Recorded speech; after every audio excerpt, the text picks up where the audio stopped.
20,000 Leagues Under the Seas by Jules Verne. Introduction.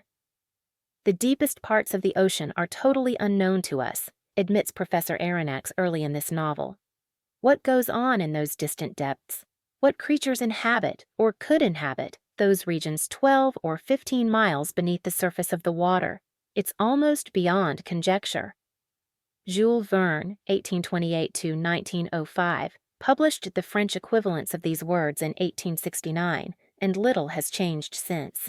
126 years later, a time cover story on deep-sea exploration made much the same admission. We know more about Mars than we know about the oceans.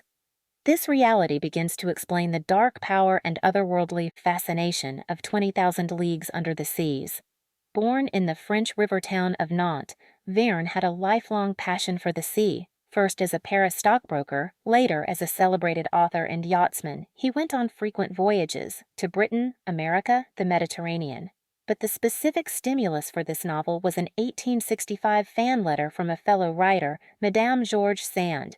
She praised Verne's two early novels, 5 Weeks in a Balloon, 1863, and Journey to the Center of the Earth, 1864, then added, "Soon, I hope you'll take us into the ocean depths.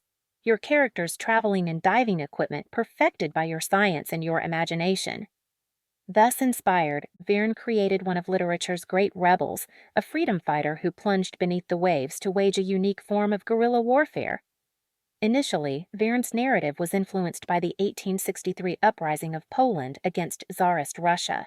The Poles were quashed with a violence that appalled not only Verne but all Europe. As originally conceived, Verne's Captain Nemo was a Polish nobleman whose entire family had been slaughtered by Russian troops. Nemo builds a fabulous futuristic submarine, the Nautilus, then conducts an underwater campaign of vengeance against his imperialist oppressor. But in the 1860s, France had to treat the Tsar as an ally, and Verne's publisher Pierre Aronnax pronounced the book unprintable. Verne reworked its political content, devising new nationalities for Nemo and his great enemy, information revealed only in a later novel, The Mysterious Island, 1875. In the present work, Nemo's background remains a dark secret. In all, the novel had a difficult gestation. Verne and Hetzel were in constant conflict, and the book went through multiple drafts, struggles reflected in its several working titles over the period 1865 to 69. Early on, it was variously called Voyage Under the Waters, 25,000 Leagues Under the Waters, 20,000 Leagues Under the Waters, and 1,000 Leagues Under the Oceans. Verne is often dubbed, in Isaac Asimov's phrase, the world's first science fiction writer. And it's true, many of his 60-odd books do anticipate future events and technologies. From the Earth to the Moon, 1865, and Hector Servadac, 1877, deal in space travel, while Journey to the Center of the Earth features travel to the Earth's core. But with Verne, the operative word is travel, and some of his best-known titles don't really qualify as sci-fi. Around the World in 80 Days, 1872, and Michael Strogoff, 1876, are closer to travelogues, adventure yarns in faraway places. These observations partly apply here. The subtitle of the present book is an underwater tour of the world, so in good travelogue style, the Nautilus's exploits supply an episodic storyline. Shark attacks, giant squid, cannibals, hurricanes, whale hunts, and other rip-roaring adventures erupt almost at random. Yet this loose structure gives the novel an air of documentary realism. What's more, Verne adds backbone to the action by developing 3 recurring motifs: the deepening mystery of Nemo's past life and future intentions, the mounting tension between Nemo and hot-tempered harpooner Ned Land, and Ned's ongoing schemes to escape from the Nautilus. These unifying threads tighten the narrative and accelerate its momentum. Other subtleties occur inside each episode, the textures sparkling with wit, information, and insight. Verne regards the sea from many angles. In the domain of marine biology, he gives us thumbnail sketches of fish, seashells, coral, sometimes in great catalogues that swirl past like musical cascades. In the realm of geology, he studies volcanoes literally inside and out. In the world of commerce, he celebrates the high-energy entrepreneurs who lay the Atlantic cable or dig the Suez Canal. And Verne's marine engineering proves especially authoritative. His specifications for an open-sea submarine and a self-contained diving suit were decades before their time, yet modern technology bears them out triumphantly. True, today's scientists know a few things he didn't. The South Pole isn't at the water's edge, but far inland. Sharks don't flip over before attacking. Giant squid sport 10 tentacles, not 8. Sperm whales don't prey on their whalebone cousins. This notwithstanding, Verne furnishes the most evocative portrayal of the ocean depths, before the arrival of Jacques Cousteau and Technicolor film. Lastly, the book has stature as a novel of character. Even the supporting cast is shrewdly drawn. Professor Aronnax, the career scientist caught in an ethical conflict, Conseil, the compulsive classifier who supplies humorous taglines for Verne's fast facts, the harpooner Ned Land, a creature of constant appetites, man as heroic animal.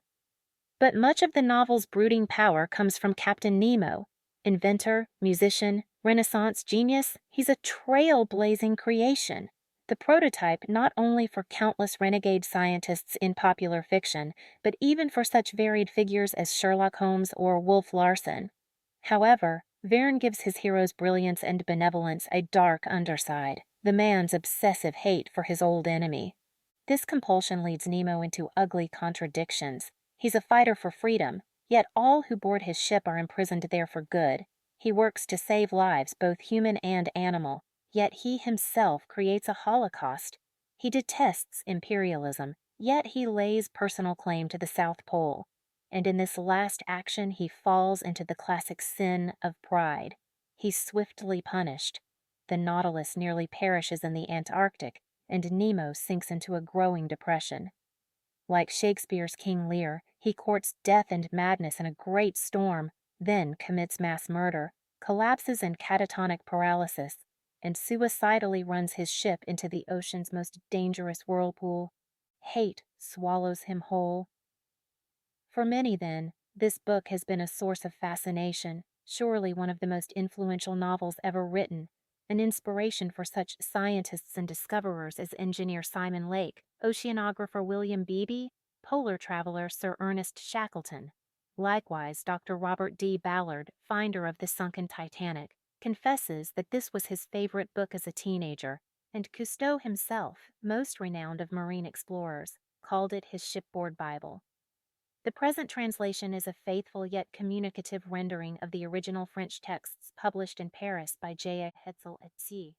The hardcover first edition issued in the autumn of 1871, collated with the softcover editions of the first and second parts issued separately in the autumn of 1869 and the summer of 1870. Although prior English versions have often been heavily abridged, this new translation is complete to the smallest substantive detail. Because, as that time cover story suggests, we still haven't caught up with Verne. Even in our era of satellite dishes and video games, the seas keep their secrets.